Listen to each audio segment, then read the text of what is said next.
کہ پھر نماز کے جو قضاء کا تصور ہمارے ہاں عموماً پایا جاتا ہے نا، اس کی کوئی اصل نہیں ہے. اگر کوئی بھول جائے یا سو گیا تو جب وہ اٹھے گا تو اس کے لیے نماز کا وقت وہ ہو جائے گا. مثلا اگر ایک شخص زور کے بعد اس کی آنکھ لگی اور جا کے عشاء کے وقت میں کھلی تو بس عشاء کے وقت میں جا کے عصر مغرب عشاء پڑھ لے. اس کی روٹین نہ بنائے. یہ نا میں اس کی کوئی ترغیب دلا رہا ہوں کہ روزانہ فجر آپ 10 بجے اٹھ کے پڑھیں یا 8 بجے آفس جانے سے پہلے پڑھیں، کبھی کبھار. تو یہ جو کہا تھا نماز قضا، اکثر لوگ پوچھ رہے ہیں جی قضا نماز کا طریقہ بتائیں. جی وہ طریقہ کیا ہے یار؟ جو نماز رہ گئی اس کو پڑھ لو، اور زبان سے تو نیت کرنی بھی نہیں ہوتی، دل میں وہ آپ کے لیے وہی ہے. اگر آپ لیٹ اٹھے ہیں تو آپ کہیں میں فجر کی نماز پڑھ رہا ہوں، اپنے دل میں نیت کریں. اس میں یہ نہیں کہنا ہوتا کہ آج جالی جڑی فجر رہ گئی سی او میں قضا کر رہا یا جڑی کال والی رہ گئی سی وہ کر رہے ہیں. بس اپنے ذہن میں حاضر کی کہ نماز ہے، وہ نماز کا وقت آپ کے لیے وہی ہے. یہ قضا کی ٹرم تو فقہا نے ڈیفائن کی ہے نا. ادروائز احادیث میں آئے نماز کا فوت ہو جانا، جس طرح صحیح بخاری میں آتا ہے، مولا علی کہتے ہیں کہ نبی علیہ السلام نے کہا اللہ تعالیٰ ان کافروں کے گھروں کو آگ سے بھر دے، انہوں نے ہماری صلاۃ الوسطیٰ فوت کروا دی. یعنی وہ خندق کی پرلی طرف سے چونکہ تیر آ رہے تھے اس کی وجہ سے مسلمان زخمی ہو جاتے تھے، تو عصر کی نماز نبی علیہ السلام کی جو ہے وہ آپ کے لینگویج میں قضا ہو گئی، یعنی وقت گزر گیا اور آپ نے جا کے پھر نماز وہ مغرب کے وقت میں جا کے پہلے عصر کی نماز ادا کی، پھر مغرب کی نماز ادا کی. تو اس طریقے سے نماز کبھی چھوٹ گئی ہے تو آپ بعد میں جب آپ کو موقع ملے آپ اسی وقت نماز پڑھ لیں، لیکن توبہ کرنے کے بعد ساتھ ساتھ اپنی نمازیں پوری کرتے رہیں. یہ نہیں ہے کہ ایک بندے کی نماز اب چھوٹی ہے تو اب وہ کہ جی میں نے توبہ کر لی ہے تو معاف ہو گیا. نہیں، یہ اس صورت میں ہے جب وہ سرے سے نماز پڑھتا ہی نہیں تھا. جب وہ نماز پڑھنا شروع کرے گا تو اب بس ایک دن سے بینچ مارک کرے، اس کے بعد سے وہ پھر ساتھ ساتھ اپنی پڑھے گا. جھوٹ بولتے ہیں، اللہ تعالیٰ ان کو ہدایت دے. یہ مولوی حضرات نہیں ہے، یہ صرف اہل حدیث کے یہاں پایا جاتا ہے کہ نماز اول وقت میں پڑھنی چاہیے، لیکن ان کو یہ پتہ نہیں ہے کہ نماز اول وقت میں پڑھنا ساری نمازوں کا نہیں ہے کیس. فجر اول وقت میں ہے، مغرب اول وقت کے اندر ہے، بہت ستارے نہ نظر آئیں. اور عشاء کے بارے میں تو بخاری مسلم میں حدیث ہے کہ صحابہ کرام حجرے کے باہر آگے کھڑے ہوئے، یا رسول اللہ بچے اور بوڑھے سو چکے ہیں، عورتیں سو چکی ہیں، آپ ہمیں نماز پڑھائیں. آپ نکلے اور آپ نے فرمایا اگر مجھے امت کا خیال نہ ہوتا نا تو عشاء کی نماز کا میں یہی وقت رکھتا. عشاء کو لیٹ پڑھنا سنت ہے، لیکن انہی اہل حدیث حضرات سے پوچھیں کہ سعودیہ والے تو گھڑی پہ گھڑی چڑھ کے 1.5 گھنٹے بعد عشاء کی نماز کرا دیتے ہیں مغرب کے بعد. ان کو کیوں نہیں خیال آتا کہ عشاء تاخیر کرنا؟ وہ کہتے ہیں یار عوام کی ثانی دیکھتے ہیں. تو اگر حنفی بیچارے عوام کی ثانی کے لیے فجر تھوڑا لیٹ پڑھ لیتے ہیں لیکن طلوع فجر سے پہلے پڑھتے ہیں تو آپ کو کیا مسئلہ ہے؟ صحابہ کرام سے ثابت ہے. صحابہ کرام کا ایک گروہ ہے جو فجر کو لیٹ پڑھنے کا عادی ہے، وہ اس کو افضل سمجھتا ہے. حضرت میر معاویہ رضی اللہ تعالیٰ عنہ اور ایک اور صحابی ہیں، غالباً حضرت عمار بن یاسر ہیں، کون سے صحابی ہیں کہ جو فجر کو لیٹ پڑھتے تھے. لیٹ سے مراد یہ کہ وقت کے اندر پڑھ لینا. پھر بخاری مسلم میں حدیث ہے نبی علیہ السلام کے پاس جبرائیل علیہ السلام آئے، انہوں نے ایک دن اول وقت میں ساری نمازیں پڑھائیں، دوسرے دن آئے اور آخری وقت میں پڑھائیں اور کہا یا رسول اللہ آپ کی امت کے لیے ان دونوں اوقات میں اللہ نے آسانی رکھی ہے، ان دونوں ایجز کے درمیان جو اللہ نے آسانی دی ہے آپ لوگوں سے کیوں چھین رہے ہیں ایک مستحب کام کے پیچھے؟ اول وقت میں نماز پڑھنا صرف مستحب ہے، کر لو ثواب، نہ کرو کوئی گناہ نہیں ہے. دوسری طرف آپ لوگوں کو ننگے سر نماز پڑھنے کی ترغیب دلا رہے ہیں، کہہ کے نہیں لیکن انڈائریکٹلی. وہاں نہیں آپ کو خیال آتا کہ نبی علیہ السلام نے تو نماز کے علاوہ بھی ننگے سر نہیں کبھی پھرے، تو کہتے ہیں یار سنت یہ ہے، اس میں کون سا مسئلہ؟ تو یہ بھی میرے بھائی یہ سنت سے بھی نچلی چیز ہے، مستحب ہے، صحابہ کا اختلاف ہے. تو اول وقت میں نمازوں کا مسئلہ یہ ہے کہ اول وقت میں وہ نمازیں. پھر بخاری مسلم میں آتا ہے کہ آپ صلی اللہ علیہ وسلم نے ظہر کی نماز گرمیوں میں ڈیلے کی ہے، بہت ڈیلے کی ہے، اور کہا کہ سورج کو ٹھنڈا کر کے پڑھو. لیکن ہمارے کیا حنفی کیا اہل حدیث ساروں نے ظہر کا ٹائم 1 بجے فکس کیا ہوا ہے، 1:30 بجے. اس وقت نہیں ان کو خیال آتا، سوائے چند دیوبندی حنفی ہیں میں نے دیکھا ہے تبلیغی جماعت والے، وہ 2:30 پونے 3 تک لے جاتے ہیں گرمیوں میں ظہر. اور میں الحمدللہ اہتمام کر کے میں ان کے پیچھے جا کے نماز پڑھتا ہوں کہ چلو یار ہم اس سنت پہ بھی عمل کر لیں. دوسری طرف جو ہے وہ آپ دیکھ لیں اہل حدیث نے اور بریلویوں نے اور دیوبندیوں نے سوائے چند ایک لوگوں کے انہوں نے جمعے کا ٹائم بھی فکس کیا ہوا ہے، گرمی سردی ایک ہی ٹائم رکھا ہوا ہے، کہتے ہیں نہیں عوام کی سہولت کے لیے. تو یا پھر آپ لوگوں کو صحیح مسئلہ بتائیں نا. جب آپ نے لوگوں کو تکلیف میں ڈالنا ہوتا ہے تو آپ لوگوں کو فضائل والی حدیثیں سنا دیتے ہیں. اور یہ بھی ہے جی ہو سکتا ہے جی اگر آپ اول وقت میں نہ پڑھیں، اس دوران آپ کو موت آ گئی تو اللہ تعالیٰ آپ کو کہے گا فجر کا ٹائم شروع ہو گیا سی تو کیوں نہیں پڑھا؟ یار اللہ تعالیٰ کو میتھ آتی ہے، آپ کو نہیں آتی. کہ اللہ تعالیٰ نے جب وقت مقرر کیا ہے کہ اس 1.5 گھنٹے کے اندر کسی بھی وقت پڑھنا ہے، وہ 1 منٹ بھی باقی ہے نا کسی بندے کو اور گرفت نہیں کرے گا کیونکہ ٹائم باقی تھا. اللہ تعالیٰ معاذ اللہ جو ہے ناانصافی کرنے والا ہے، وہ عدل کرنے والا ہے. ٹھیک ہے نا. تو یہ ہم خام خواہ، بلکہ اس کا عدل تو کیا ہے، وہ بخاری مسلم میں حدیث ہے جس نے 99 قتل کیے تھے. ٹھیک ہے جی. اس کو جب وہ ایک نیک عالم نے، کسی مولوی نے نہیں، عالم دین نے مشورہ دیا کہ آپ فلاں نیک بستی میں جاؤ، وہاں جا کے وقت گزارو اور اللہ کے نیک بندوں کی صحبت کرو. وہ نیک بندے وہ نہیں تھے جو اپنی عبادت کرواتے تھے، وہ موحد تھے، ایک اللہ کو پکارنے والے. ایک بندے تو فوراً اپنے لے آندے نے، میں تاں نال کلیئر کر رہا تو آڑے نہیں سن، وہ ساڑھے والے سن نیک. تو وہ راستے میں مر گیا. اب وہ نیک لوگوں کی بستی سے دور تھا، اپنے گناہ والی بستی سے قریب تھا. بخاری مسلم میں آتا ہے اللہ تعالیٰ نے فرشتوں میں جھگڑا ہو گیا. جنت کے فرشتے کہہ رہے اس کو جنت میں لے کے جائیں گے، دوزخ میں لیں گے دوزخ میں. اللہ تعالیٰ نے زمین کو حکم دیا، ان کو کہا کہ زمین ناپو، زمین کو حکم دیا، زمین سکڑ گئی. حالانکہ وہ نیک لوگوں کی بستی سے دور تھا، ٹھیک ہے، لیکن اللہ نے زمین سکڑوا دی. یعنی اللہ تعالیٰ نے بھی وہ جس کو کہتا ہے نا قانونی کارروائی پوری کروائی جو اس کے رولز ہیں، لیکن آف دا وے جا کے سپورٹ کیا نا. آن دا وے تو وہ دور ہی تھا. یہ ہے اللہ کی رحمت، ٹھیک ہے. اللہ سے رحمت کی امید رکھے. یہاں مولوی جو کہتے ہیں نیڑ بھی پڑی تب بھی گناہ دیا جائے گا، نہیں نہیں، وہ گناہ اس صورت میں جب آپ وقت گزار کے نماز پڑھیں. وہ بخاری میں حدیث ہے جو نبی علیہ السلام کو ایک لمبا خواب دکھایا گیا تھا. اس میں ایک بندہ دکھایا گیا تھا جو لیٹا ہوا ہے، اس کے سر پہ پتھر مارا جاتا ہے، سر پچک جاتا ہے، پھر وہ صحیح ہوتا ہے، پھر پچکایا جاتا ہے، اور یہ مسلسل عذاب جاری ہے. اور بعد میں حضرت جبرائیل علیہ السلام نے کہا یہ وہ شخص تھا جو نماز کو وقت گزار کے پڑھتا تھا. یعنی ایک بندے کی روٹین ہے کہ فجر کی نماز وہ آ کے زور کے وقت میں پڑھ رہا ہے، ٹھیک ہے، قضا کر رہا ہے، روزانہ ہی لیٹ اٹھتا ہے، تو یہ اس کے اوپر ہے. کبھی کبھار ہو گیا تو صحیح مسلم میں حدیث ہے کوئی سویا رہ جائے یا بھول جائے تو جب یاد آئے وہ اسی وقت پڑھ لے. نبی علیہ السلام کی تو اپنی نماز بھی فجر کی رہ گئی تھی، تو آپ نے صحیح مسلم میں آتا ہے سورج نکل آیا تو اس وقت پڑھی تھی. اصحاب رسول کی روش تھی، وہ آگے آ رہا ہے. ان کی روش کیا ہے کہ جب انہیں کہا جاتا ہے نا ان الناس قد جمعوا لکم، بے شک لوگ تو جمع ہو گئے تمہارے خلاف، فخشوہم، ان سے ڈر جاؤ، فزادہم ایمانا، تو ان کا ایمان اور بڑھ جاتا ہے. وہ کہتے ہیں ڈرنے والی کون سی بات ہے، اللہ نے تو زندگی رکھی ہے آزمائشوں کے لیے، تو ایک اور آزمائش آئی ہے، اس میں بھی ہم پرفارم کریں گے اور اللہ سے اور اجر لیں گے. جتنا گڑ پاواں گے اتنا میٹھا، لیکن ایک گڑ بڑا کوڑا گڑ ہے. ہاں، ایک کوڑا کوٹا ہے، یعنی وہ کڑوی دوائی ہے جو آپ لیں گے تو شفا ہوگی. تو ان کا ایمان بڑھتا ہے اور وہ کہتے ہیں وَقَالُوا حَسْبُنَا اللَّهُ وَنِعْمَ الْوَكِيلُ، ہم نے اللہ ہی پر بھروسہ کیا اور وہی ہمیں کافی ہے، وہی بہتر کارساز ہے. یہ ہے وظیفہ. سورہ آل عمران کی آیت نمبر 172 جو ہم نے اپنے بلو کارڈ صبح شام کے اذکار پہ بھی لکھا ہے. اسی کانٹیکسٹ میں اسی آیت کے تحت ایک حدیث ہے صحیح بخاری میں 173 ہے یہ 173 آیت 172 پچھلی تھی. حسبنا اللہ ونعم الوکیل سورہ آل عمران کی آیت نمبر 173 کے کانٹیکسٹ میں ایک حدیث ہے صحیح بخاری کے اندر، وہ ہم نے اپنے بلو والے کارڈ کے اندر بھی نقل کی ہوئی ہے. میں اس کا آپ کو نمبر بھی بتاتا ہوں چونکہ یہ کارڈ بائی چانس میرے سامنے رکھا ہوا ہے. اس کا انٹرنیشنل نمبر ہے 4563. تو اس میں حضرت عبداللہ ابن عباس کا قول ہے کہ تمہارے نبی علیہ السلام کو جب کافروں کی سازش کی خبر ہوئی یا جب کبھی بھی ان پہ مشکل وقت آتا تھا تو وہ پڑھتے تھے حسبنا اللہ ونعم الوکیل. اور یہ قرآن میں آ گیا ہے کہ اصحاب رسول نے پڑھا حسبنا اللہ ونعم الوکیل. اور اس کے آگے الفاظ ہیں کہ تمہارے جد امجد ابراہیم علیہ السلام کو جب تکلیف ہوتی تھی وہ بھی پڑھتے تھے حسبنا اللہ ونعم الوکیل. اور تمہارے پیغمبر صلی اللہ علیہ وآلہ وسلم بھی ہر مشکل ہر پریشانی میں کیا پڑھتے تھے حسبنا اللہ ونعم الوکیل. ویسے اس کے اوپر وہ پورا شعر بھی جوڑا ہوا ہے نعم المولا و نعم النصیر، وہ بھی قرآن کی آیت کا ٹکڑا ہے. لیکن یہ اتنا ہی وظیفہ کافی ہے. میرا ایک یوٹیوب پہ کلپ ہے، آلموسٹ 3 ملین کے قریب وہ لوگ دیکھ چکے ہیں. مصیبت اور پریشانی سے بچنے کے 3 وظائف، بچنے کے لیے بھی اور آئی ہو تو ٹالنے کے لیے بھی. قرآن و سنت کی تعلیمات کی روشنی میں یہ بہترین 3 وظائف ہیں. ان میں ایک وظیفہ میں نے یہ بتایا تھا.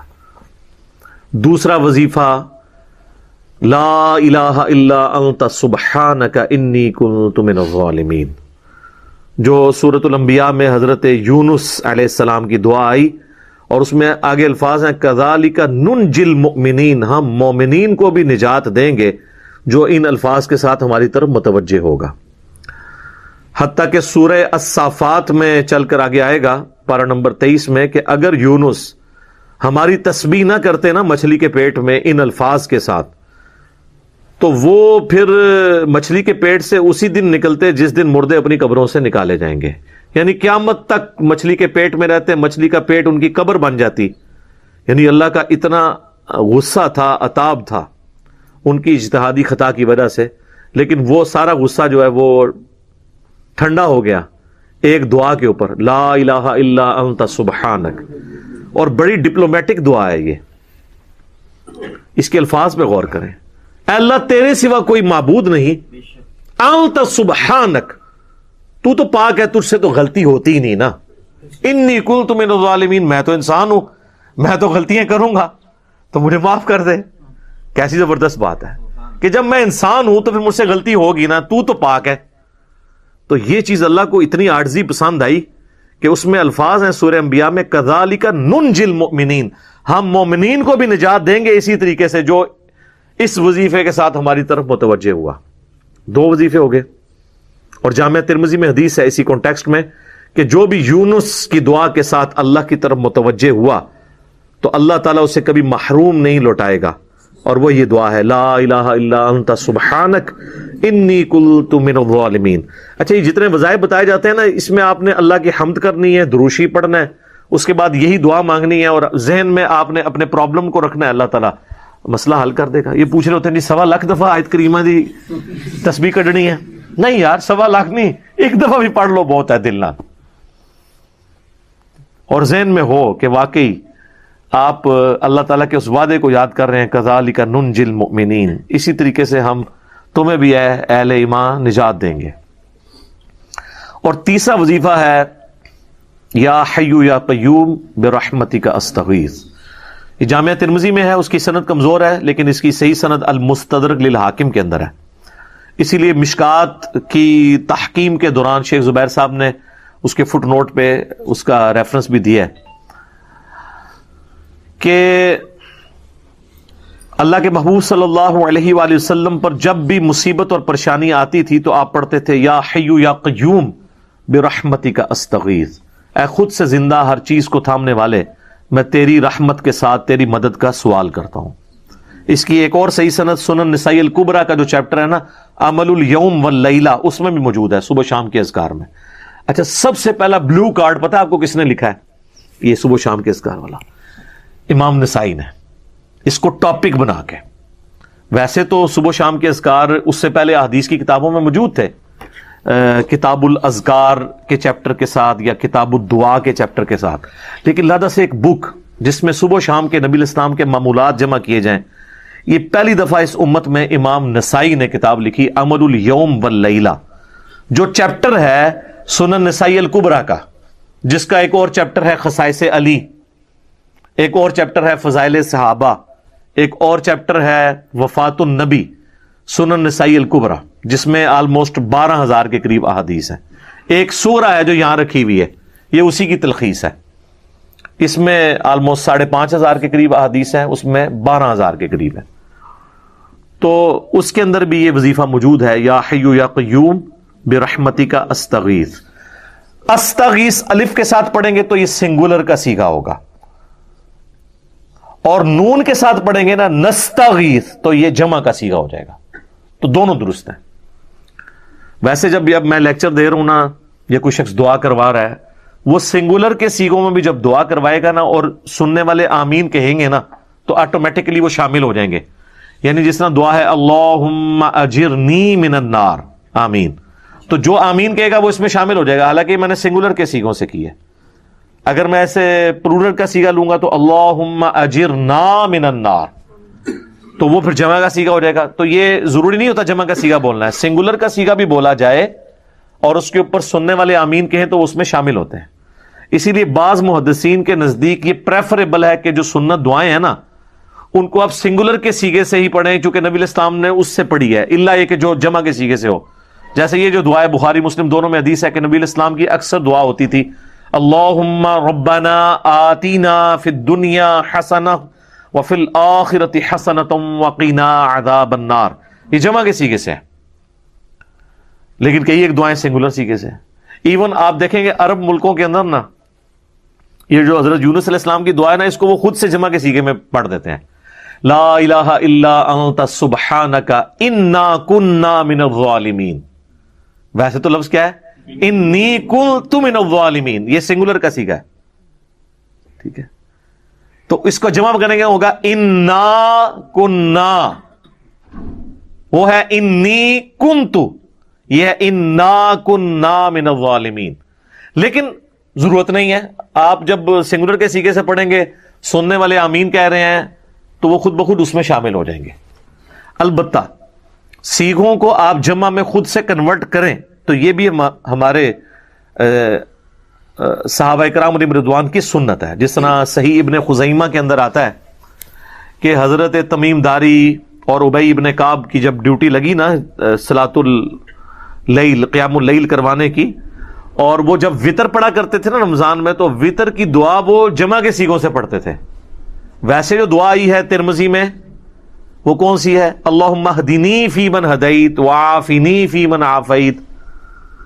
لیکن اس میں آپ دیکھیں گے تو وہ اس کو جمع کر کے پڑھتے تھے، اللہم اہدنا فی من ہدیت وعافنا فی من عافیت. تو یہ چونکہ صحابہ سے ثابت ہے کہ سنگولر کے صیغوں کو جمع کیا جا سکتا ہے، لیکن صرف دعا میں. قرآن کی آیت نہیں کوئی چینج کر سکتا کہ انی کنت من الظالمین ہے تو قرآن پڑھتے ہوئے پڑھے انا کننا من الظالمین، نہیں، وہ اللہ کے الفاظ نہیں چینج ہو سکتے. اور بہتر یہ ہے کہ جو جس طرح آئی ہے دعا اسی طرح مانگیں. آمین پیچھے لوگ کہیں گے خود بخود، آپ بے شک سنگولر کے صیغوں سے دعائے قنوت مانگیں، پیچھے جب لوگ آمین کہیں گے وہ خود بخود اس میں شامل ہو جائیں. آمین کا مطلب ہے اے اللہ قبول فرما لے، ٹھیک ہے، تو وہ خود بخود اس میں شامل ہو جائیں گے. تو یہ تین وظائف، حسبنا اللہ ونعم الوکیل، لا الہ الا انت سبحانک انی کنت من الظالمین، اور یا حی یا قیوم برحمتک استغیث. اس کے علاوہ بھی کئی اسماء اعظم ہیں، لا حول ولا قوت الا باللہ یہ بھی ہے. آخری 3 سورتیں بھی ہیں، سورۃ البقرہ کی آخری 2 آیات بھی ہیں، المعوذات قرآن کی آخری 3 سورتیں بھی ہیں.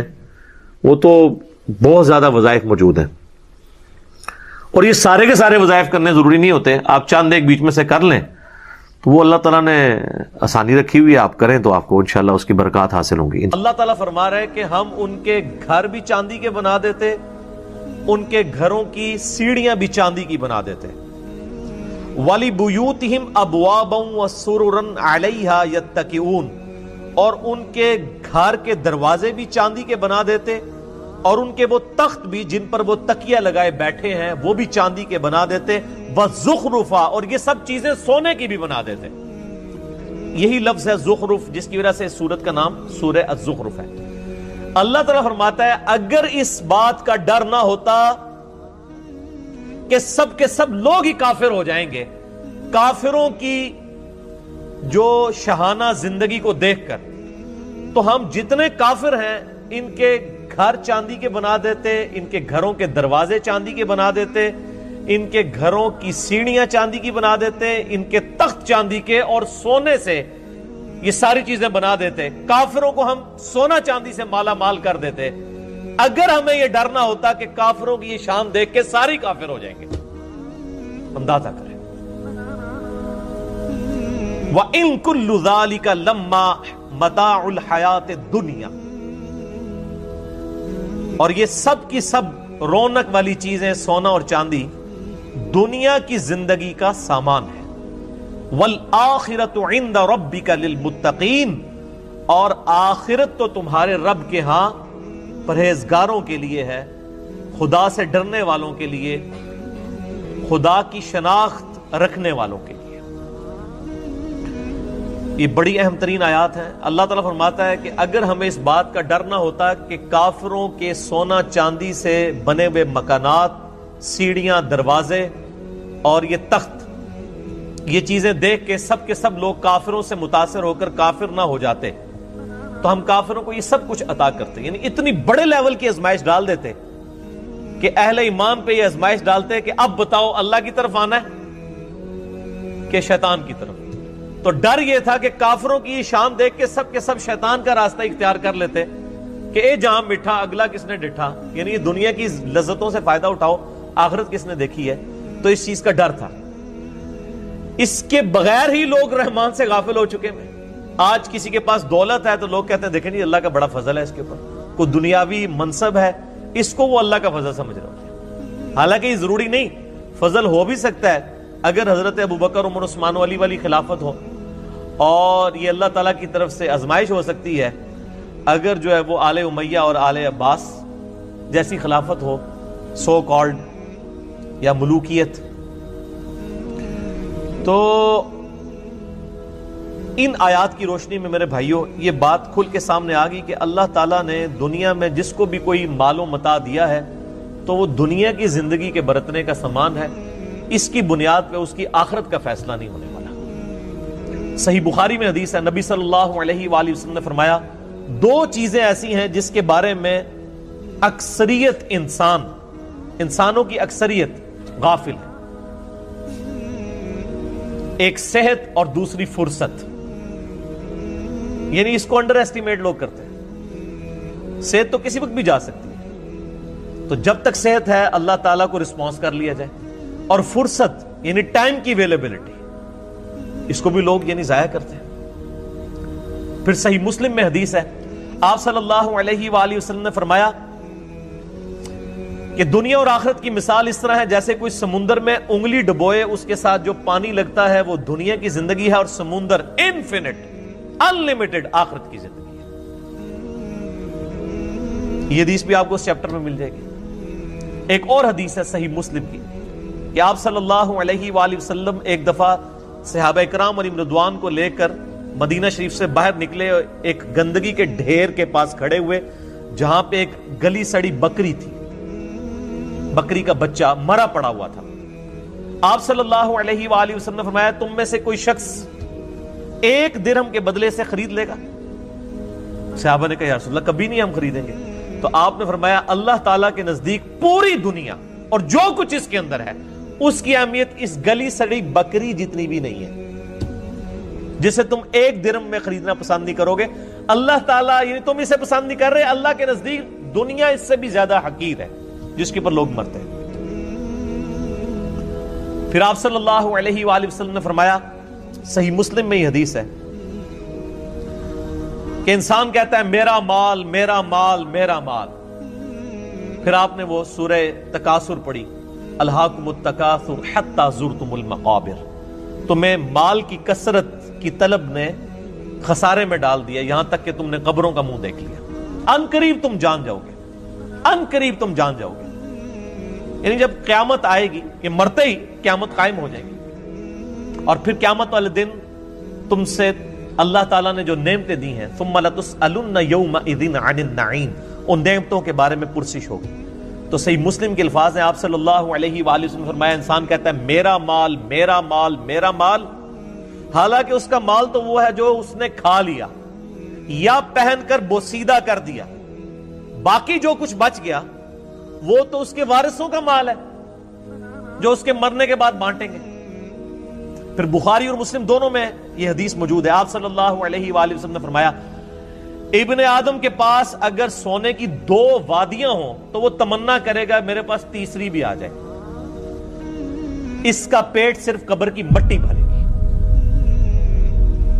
پھر بخاری اور مسلم کی متفق علیہ حدیث ہے، آپ صلی اللہ علیہ وآلہ وسلم نے ارشاد فرمایا انسان کے 3 دوست ہیں، ایک ہی اس کے ساتھ قبر میں جاتا ہے اور وہ اس کے اعمال ہیں، باقی اس کے 2 دوست باہر رہ جاتے ہیں، اس کے رشتہ دار اور اس کا مال، یہ باہر ہی رہ جاتے ہیں، قبر میں صرف اعمال جاتے ہیں جو اس نے کیے، نیک یا برے۔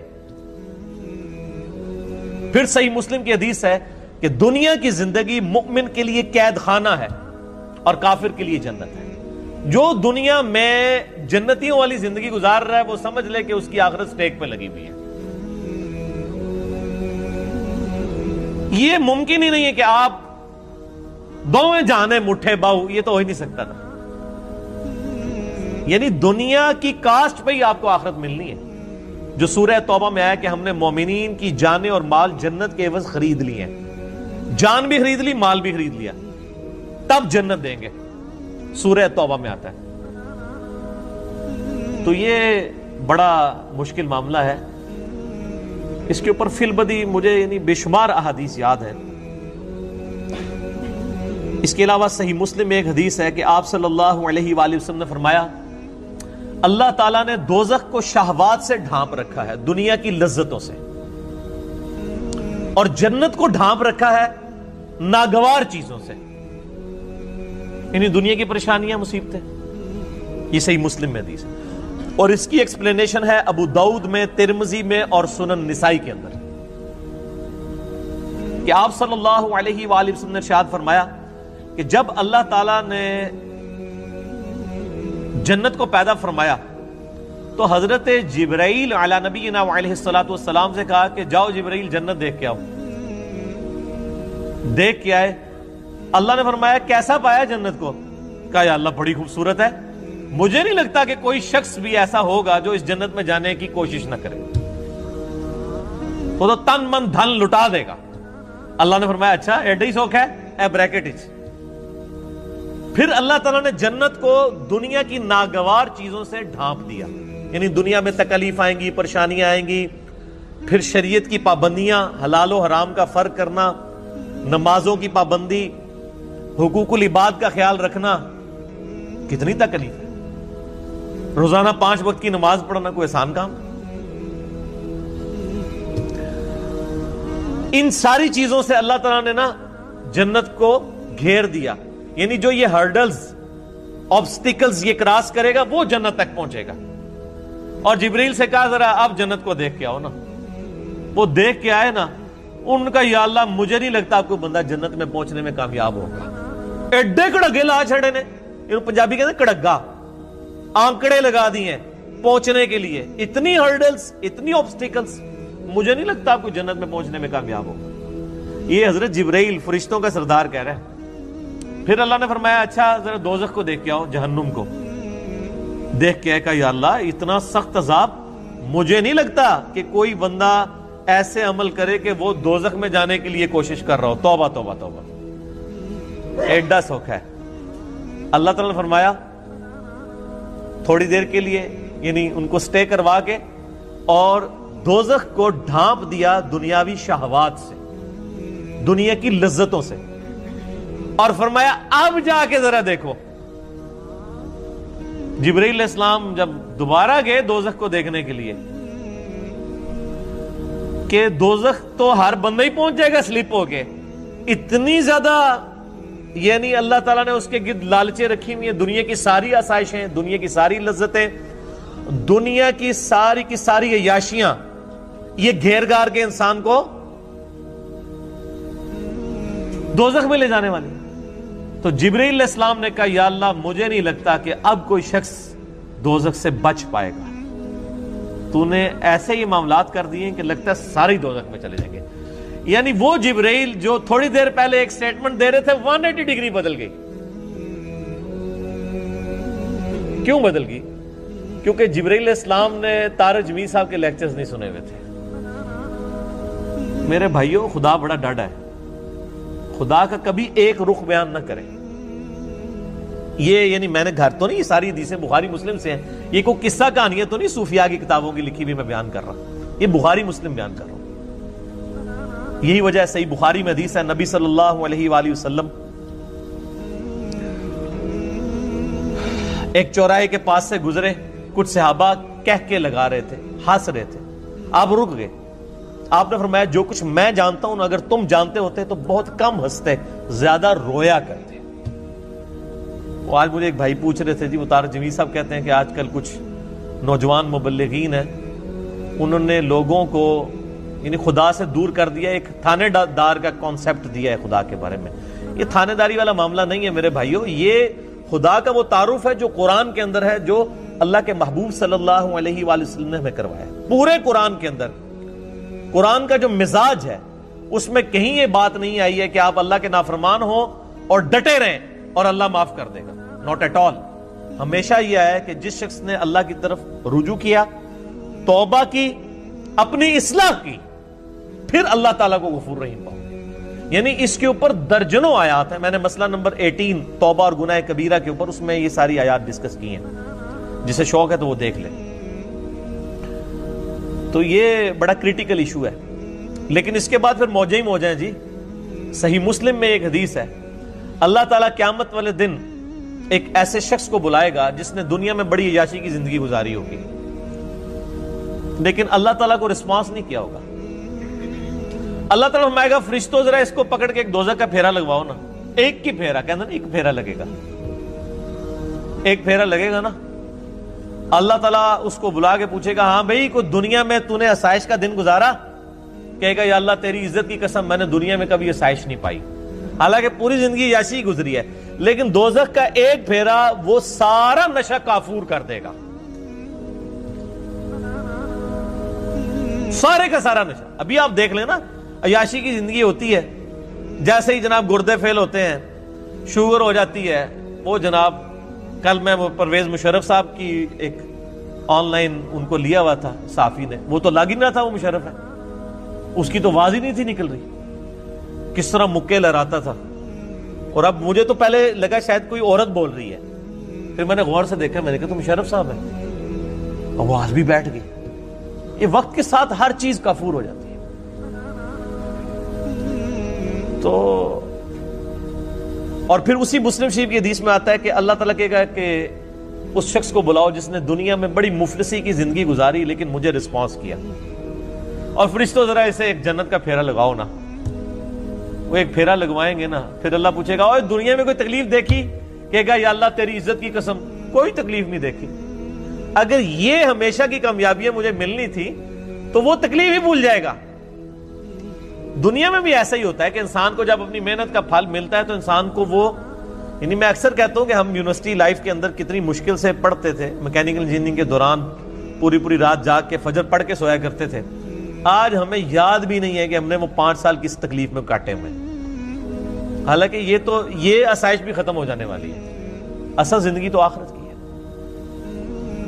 اور یہ ایک کانٹے کی بات ہے جو سارے صحیفوں میں اللہ تعالیٰ نے قرآن حکیم میں فرمایا سورۃ الاعلیٰ میں، بل تؤثرون الحیات الدنیا، تمہارا اصل مرض یہ ہے کہ تم دنیا کی زندگی کو ترجیح دیتے ہو، والآخرۃ خیر وابقی، جبکہ آخرت بہتر بھی ہے اور ہمیشہ رہنے والی ہے۔ ان ھذا لفی الصحف الاولی، یہی ایک کانٹے کی بات، یونیورسل ٹروتھ، پچھلے سارے صحیفوں میں، ساری آسمانی کتابوں میں ایک ہی کانٹے کی بات تھی، ان ھذا لفی الصحف الاولی صحف ابراہیم و موسیٰ، چاہے وہ قرآن سے پہلے ابراہیم علیہ السلام کے صحائف ہوں یا موسیٰ علیہ السلام کے، ایک ہی کانٹے کی بات تھی کہ دنیا کی زندگی عارضی ہے، اصل زندگی آخرت کی ہے۔ تو اس ٹاپک پہ یعنی بے شمار بولا جا سکتا ہے، میں اس ٹاپک کو یہیں پہ کنکلوڈ کرتا ہوں اس حدیث پہ جو بخاری اور مسلم دونوں میں ہے۔ آپ صلی اللہ علیہ وآلہ وسلم نے فرمایا، اے اللہ محمد اور آل محمد صلی اللہ علیہ وآلہ وسلم کو بس اتنا ہی رزق دینا کہ ان کی روح اور جسم کا رشتہ برقرار رہے، بس سانس چلتی رہے، اتنا مجھے رزق ملے، میں اس پہ خوش ہوں۔ نبی صلی اللہ علیہ وآلہ وسلم، بخاری مسلم۔